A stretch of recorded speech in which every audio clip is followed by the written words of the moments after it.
Udah lebih tahap mengenang sih aku. Kenapa? Bukan melupakan, mengenang.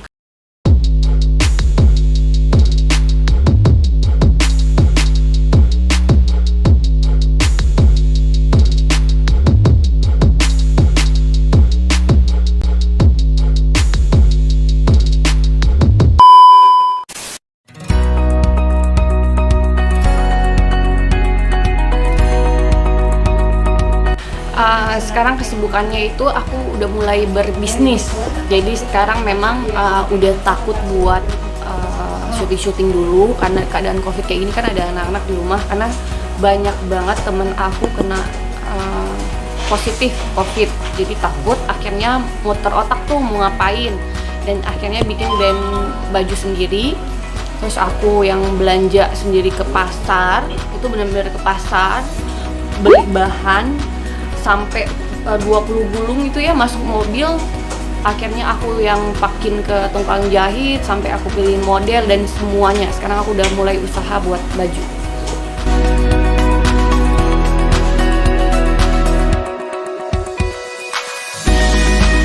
Enggak, jadi sekarang sih udah mulai sepi acara. Tahu sendiri COVID kayak gini, mau nyanyi juga nggak ada yang mau berani ngundang-ngundang kan.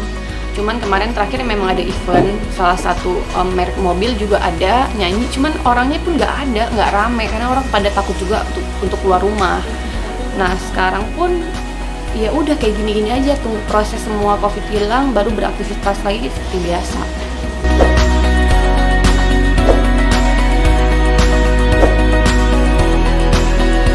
Gawesnya sih sebenarnya awal-awal itu bukan ikut tren sih sebenarnya. Cuman memang kita kan udah nggak ada aktivitas, kita milih sekarang yang apa yang bisa dilakuin. Nah teman-teman memang pada hobi sepeda, akhirnya aku ngikut. Tapi awal-awal sih aku ngikut, sekarang malah udah males. Apalagi lagi musim hujan, asal mau sepeda males gitu kan. Karena rumahku di Cibubur. Kalau ada event sepeda, mereka sering di Jakarta, itu kan capek, udah capek dari Cibuburnya, sepedaan lagi, terus pulangnya juga udah malam. Takutnya keadaan imun juga turun kan, virus malah cepet masuk. Nah terakhir aku kalau misalnya sempat sanggup aku lakuin, kalau enggak. Paling jauh aku sampai ke Candi Jogja. Jadi bawa emang tim sepeda, bawa sepeda ke sana, ke Jogjanya. Berapa hari ya? Ada 2 hari di Jogja sepeda, itu berapa kilo? 20 kilo kali. Akhirnya sambil wisata, sambil naik sepeda, sambil foto-foto di candi. Terus sempat lagi di daerah, aduh aku sampai lupa. Jadi itu sampai di daerah sana, daerah Jawa sana. Itu paling jauh. Nah, jadi tim sepeda memang kemarin ada kegiatan di Bali. Cuman aku masih mikir waktu itu, pengennya kalau di Bali sih liburan ya, bukan naik sepeda gitu. Terakhir aku ngambil keputusan aku nggak ikut.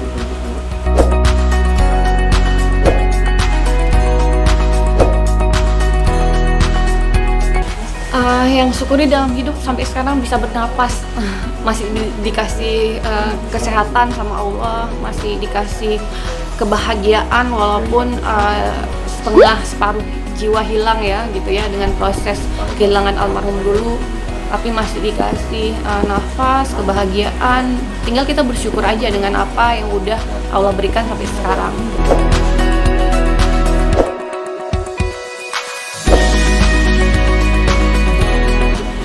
3 orang. Waduh. Ya pasti orang tua, anak-anak, ya keluarga. Udah. Keluarga itu lebih ke adik, sepupu, saudara-saudara.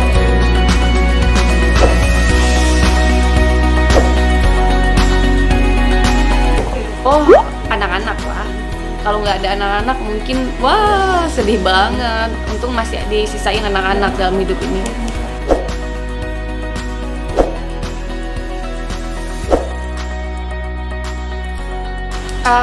Pantang menyerah. Kalau aku orangnya mungkin anak pertama, anak keluarga TNI. Walaupun dikasih keadaan kayak gini sama Allah tuh masih pantang menyerah. Gue nggak boleh runtuh nih, nggak boleh loyo nih, nggak boleh dianggap sepele sama orang nih. Gue bisa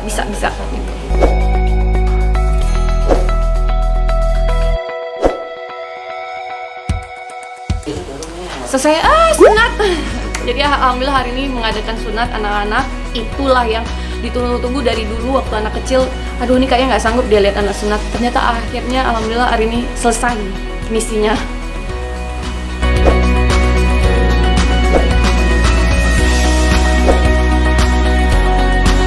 Sedih, cuman udah lebih tahap mengenang sih aku. Kenapa?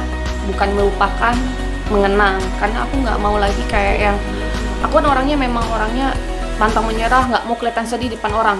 Jadi sekarang aku ngelihat itu udah bangga, udah mengenang, bangga.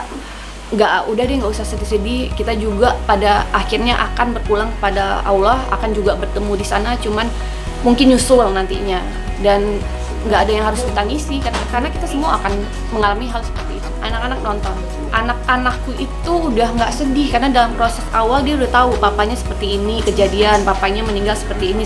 Jadi pas nonton tuh lebih yang itu papa, jadi senang, senyum.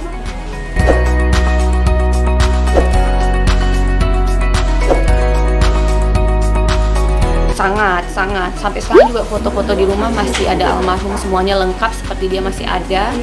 Cara mengenangnya tuh berdoa. Aku tuh kalau udah sedih Al-Fatihah, kalau emang sedih banget aku ke panti asuhan ngasih sesuatu, aku minta doa untuk almarhum. Jadi yang realistis aja, nggak mau yang kayak drama yang wah nangis, enggak. Apa yang dilakuin seharusnya yang dilakuin seorang istri yang ditinggalin suaminya, ya udah doain. Apa yang bisa kita lakukan yang nyampe. Paling anak-anak aku, yuk kita doa yuk buat papa yuk, kayak gitu-gitu aja sih. Ya, Jarah kan kemarin terakhir Jarah di bulan 12 pas percis 2 tahun yang lalu, aku tanggal 24 aku pemakaman tuh percis. Alhamdulillah dapat rezeki, kayak udah berangkat Jarah, hati tenang, pulang juga damai sih.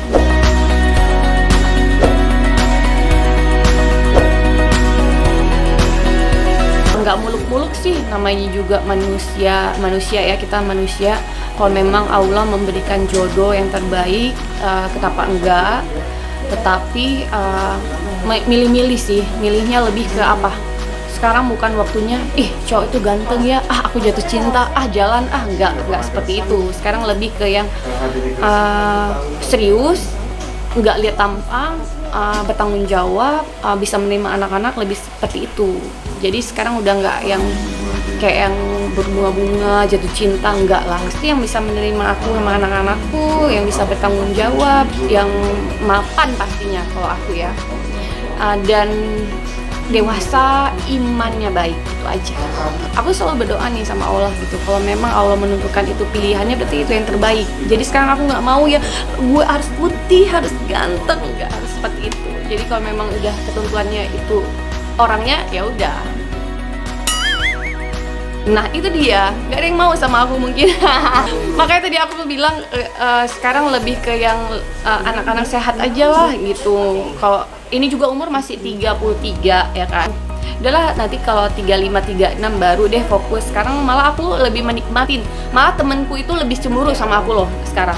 Dia kalau aku ajak kemana-mana, tunggu ya telepon suami dulu, pasti gitu kan. Kalau aku kemana aja bebas ya kan, mau pergi kemana aja nggak usah minta izin. Kalau ini mereka jam segini harus pulang, harus ini, kok enak banget sih jadi lo. Orang-orang kan cemburu dengan posisi aku sekarang. Ya aku lihat itu aja. Pokoknya menikmati, sangat menikmati nih sekarang. Yang nggak menikmati kalau nggak ada duit. Karena sekarang kalau nggak ada duit nggak bisa ngapa-ngapain. Tapi kalau nggak ada pasangan, ya udah, orang ada anak-anak, ada teman, ada sahabat. Kenapa harus galau? Udah pernah merasakan rumah tangga, pernah merasakan hamil, melahirkan, udah pernah merasakan apa yang harus aku kejar dalam hidup ini itu. Yang kecuali adalah yang aku kejar adalah anak-anak sukses, anak-anak bahagia, hidup aku bisa lebih baik lagi. Karena gini sekarang, kita sekarang fokus tujuan apa hasil. Hasil itu kan pasti rumah tangga, rumah, jabatan itu hasil. Tapi tujuan adalah kita menjadi orang yang lebih baik lagi dari sebelumnya. Jadi aku nggak mau ngejarkan hasil, tapi aku mau ngejar tujuan aku. Kalau tujuan kita bisa lebih baik lagi, pasti kita menerima hasilnya nanti. Jadi sekarang nggak usah mikirin hasil. Aku harus punya rumah, aku punya pasangan. Pokoknya besok harus punya pasangan. Nggak usah. Kalau kita memilih hasil saat kita ada, kita melupakan tujuan, belum tentu hidup kita lebih baik lagi. Belum tentu dengan kita cepet-cepet nikah, kita nggak bisa lebih baik lagi kan. Jadi harus fokus ke tujuan, harus hidup lebih baik lagi.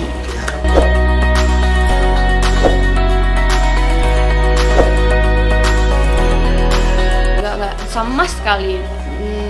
Sama sekali itu tidak benar. Kenapa tidak benar? Karena aku sangat bahagia melihat orang-orang bahagia beneran dalam hati kecilku gitu. Melihat orang punya pasangan, menikah, ngasih undangan, itu aku sangat senang. Karena saat kita senang sama orang, pasti Allah membalas gitu. Aku percaya. Jadi sekarang aku tuh lebih pikiran dewasa daripada dulu-dulu gitu. Jadi aku sangat mendoakan supaya Kak Ivan sendiri sama Kak Citra bisa sampai pelaminan.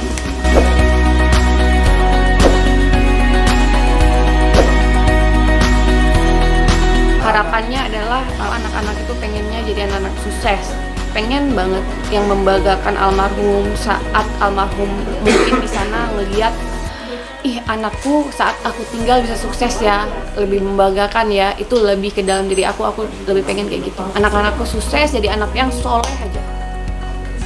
Sebenarnya dengan keadaan seperti ini, pandemi, musibah di mana-mana, lebih fokuslah beribadah.